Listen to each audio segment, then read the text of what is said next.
Hi SL ടോക്സിൻ്റെ പുതിയൊരു വീഡിയോയിലേക്ക് എല്ലാവർക്കും സ്വാഗതം. നിങ്ങളുടെ റിലേഷൻഷിപ്പിൽ ഒരുപാട് പ്രശ്നങ്ങൾ ചിലപ്പോൾ നിങ്ങൾ ഫേസ് ചെയ്യുന്നുണ്ടായിരിക്കും അല്ലേ? അത് ചിലപ്പോൾ ചെറുതോ വലുതൊക്കെ ആയിട്ടുള്ളതായിരിക്കാം. അതായത് ചിലപ്പോൾ ചെറിയ രീതിയിലൊക്കെ വഴക്കിട്ട് പണങ്ങി നിൽക്കുന്നതായിരിക്കാം. അതല്ലെങ്കിൽ കുറേ നാളായിട്ട് ബ്രേക്കപ്പ് ആയിട്ട് ഇരിക്കുകയാണ്.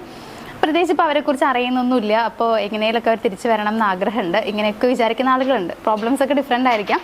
പക്ഷേ വിഷമം എന്ന് പറയുന്നത് എല്ലാവർക്കും ഉണ്ടാവും. അപ്പോൾ ഇതൊന്ന് മാറ്റാൻ വേണ്ടിയിട്ട്, അതായത് ഇപ്പോൾ നിങ്ങളിങ്ങനെ ബ്രേക്കപ്പ് ആയിട്ട് ഇരിക്കുക അല്ലെങ്കിൽ റിലേഷൻഷിപ്പിൽ എന്തെങ്കിലുമൊക്കെ പ്രശ്നങ്ങളൊക്കെ ആയിട്ട് ഇരിക്കുകയാണെന്നുണ്ടെങ്കിൽ അതൊക്കെ മാറ്റാൻ നിങ്ങളുടെ ആഗ്രഹം പോലെ അവർ നിങ്ങളിലേക്ക് തിരിച്ചു വരാൻ വേണ്ടിയിട്ട്, ഇപ്പോൾ ബ്രേക്കപ്പ് തന്നെ ആണെന്ന് എടുക്കാം നമുക്ക്. ബ്രേക്കപ്പ് ആണെന്നുണ്ടെങ്കിൽ ആ എക്സ് ലവറിനെ നിങ്ങളുടെ ലൈഫിലേക്ക് തിരികെ കൊണ്ടുവരാനായിട്ട് ആഗ്രഹിക്കുന്നുണ്ടെങ്കിൽ ഇന്ന് ഞാൻ നിങ്ങളോട് ചെറിയൊരു ടെക്നിക്ക് ഷെയർ ചെയ്യാനായിട്ട് പോവുകയാണ്. ആ ടെക്നിക്ക് നിങ്ങളൊന്ന് അപ്ലൈ ചെയ്ത് നോക്കുക എന്നുള്ളതാണ്. 55x5 മെത്തേഡാണ്. ചിലപ്പോൾ പലർക്കും അറിയുന്നുണ്ടായിരിക്കാം, കേട്ടിട്ടുള്ള ആളുകളും ആയിരിക്കാം ചിലപ്പോൾ പലരും. അതായത് കേട്ടിട്ടുണ്ട്, പ്രത്യേകിച്ച് അതിനെക്കുറിച്ച് അറിയില്ല എന്ന് പറയുന്നവരുണ്ട്.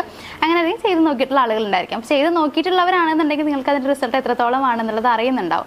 അങ്ങനെ അല്ലാത്തവരാണെന്നുണ്ടെങ്കിൽ ഒന്ന് ചെയ്ത് നോക്കുക, ഒന്ന് അപ്ലൈ ചെയ്ത് നോക്കുക. അതിൻ്റെ എത്രത്തോളം അത് മാജിക് കാണിക്കുന്നുണ്ട് അല്ലെങ്കിൽ എത്രത്തോളം അത് മാറ്റങ്ങൾ കൊണ്ടുവരുന്നുണ്ട് എന്നുള്ളത് നിങ്ങൾക്ക് ചെയ്ത് നോക്കുന്നതിലൂടെ തന്നെ മനസ്സിലാക്കാനായിട്ട് പറ്റും എന്നുള്ളതാണ്.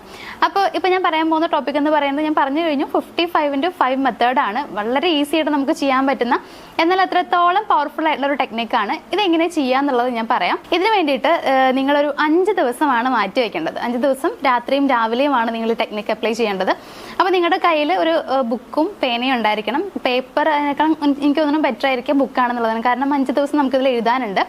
അപ്പോൾ ഈ 5 ദിവസം നിങ്ങൾ ഈ ബുക്കിൽ എഴുതേണ്ട എന്താണെന്ന് വെച്ച് കഴിഞ്ഞാൽ, ഇപ്പോൾ രാത്രി കിടന്നുറങ്ങുന്നതിന് തൊട്ട് മുന്നും രാവിലെയുമാണ് നിങ്ങളത് ചെയ്യേണ്ടത്.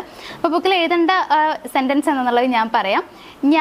ഞാനൊരു പേര് പറയുന്നുണ്ട്. ആ പേരല്ല നിങ്ങളവിടെ എഴുതേണ്ടത്, നിങ്ങൾ സ്നേഹിക്കുന്ന ആളുടെ പേരാണ് എഴുതേണ്ടത്. അപ്പോൾ ഞാൻ ദീപു എന്നാണ് യൂസ് ചെയ്യുന്നത്. അപ്പോൾ ഞാൻ ദീപുവിനെ സ്നേഹിക്കുന്നു, ദീപു എന്നെയും സ്നേഹിക്കുന്നു, ഇങ്ങനെയാണ് നിങ്ങൾ എഴുതേണ്ടത്. ഞാൻ വീണ്ടും പറയുന്നു, ദീപു എന്നുള്ളത് ഞാൻ പറഞ്ഞിട്ടുള്ള പേരാണ്.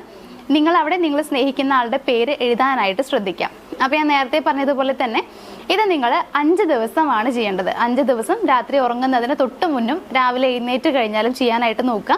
മാക്സിമം നിങ്ങൾ പറ്റുന്ന അത്രയും ഇപ്പോൾ ഒരേ സമയത്ത് തന്നെ ചെയ്യാൻ നോക്കുക എന്നുള്ളതാണ്. അതായത് ഇപ്പോൾ രാത്രി നിങ്ങൾ 10 മണിക്കാണ് ചെയ്തതെന്നുണ്ടെങ്കിൽ ആ ഒരു 5 ദിവസം നിങ്ങൾ ആ ഒരു കറക്റ്റ് ടൈമിൽ 10 മണിക്ക് തന്നെ ചെയ്യാനായിട്ട് നോക്കുക.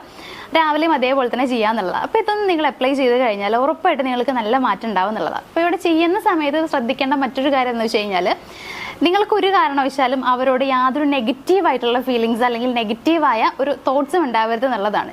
തെറ്റായ രീതിയിൽ അല്ലെങ്കിൽ ദേഷ്യത്തോടെയൊന്നും അവരോട് ആ ദേഷ്യമൊന്നും വെച്ചിട്ട് നിങ്ങളത് ചെയ്യാൻ നോക്കരുത്. മാക്സിമം നിങ്ങൾക്ക് അവരോട് സ്നേഹമായിരിക്കണം. സ്നേഹം ഉള്ളിൽ കൊണ്ടുവരാനായിട്ട് ശ്രമിക്കുക.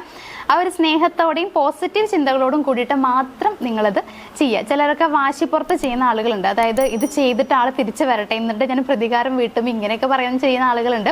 അങ്ങനെ ചെയ്ത് കഴിഞ്ഞാൽ നിങ്ങൾക്ക് ഒരിക്കലും റിസൾട്ട് കിട്ടില്ല. അത് വേറൊരു കാര്യമാണ്. അപ്പോൾ ചെയ്യുന്ന സമയത്ത് നിങ്ങളിത് കറക്റ്റായിട്ട് ചെയ്യാൻ ശ്രമിക്കുക. മാത്രമല്ല, ഞാൻ വീണ്ടും പറയുന്നു, പോസിറ്റീവ് ചിന്തയോട് കൂടി വിശ്വാസത്തോട് കൂടിയിട്ട് നിങ്ങളിത് അപ്ലൈ ചെയ്യുക. നിങ്ങൾക്ക് അതിൻ്റെതായ റിസൾട്ട് എന്തായാലും കിട്ടും. അപ്പോൾ വളരെ സിമ്പിളായിട്ട് ചെയ്യാൻ പറ്റുന്ന ഒരു ടെക്നിക്കാണ് ഇന്ന് ഞാൻ പറഞ്ഞിട്ടുള്ളത്. ഈ ഒരു ടെക്നിക്ക് നിങ്ങൾ അപ്ലൈ ചെയ്ത് നോക്കുക. ഇതൊരു കുഞ്ഞു വീഡിയോ ആണ്. പക്ഷേ ഈ ഒരു കുഞ്ഞു വീഡിയോയിൽ ഞാൻ പറഞ്ഞിട്ടുള്ളത് വളരെ വലിയൊരു കാര്യമാണ്. അപ്പോൾ ഇതെല്ലാവർക്കും ഉപകാരപ്പെടും എന്നുള്ളൊരു വിശ്വാസത്തോട് കൂടിയിട്ട് ഇന്നത്തെ ഈ ഒരു വീഡിയോ ഞാനോട് വൈൻഡപ്പ് ചെയ്യുകയാണ്. നമുക്ക് മറ്റൊരു വീഡിയോ ആയിട്ട് കാണാം. താങ്ക്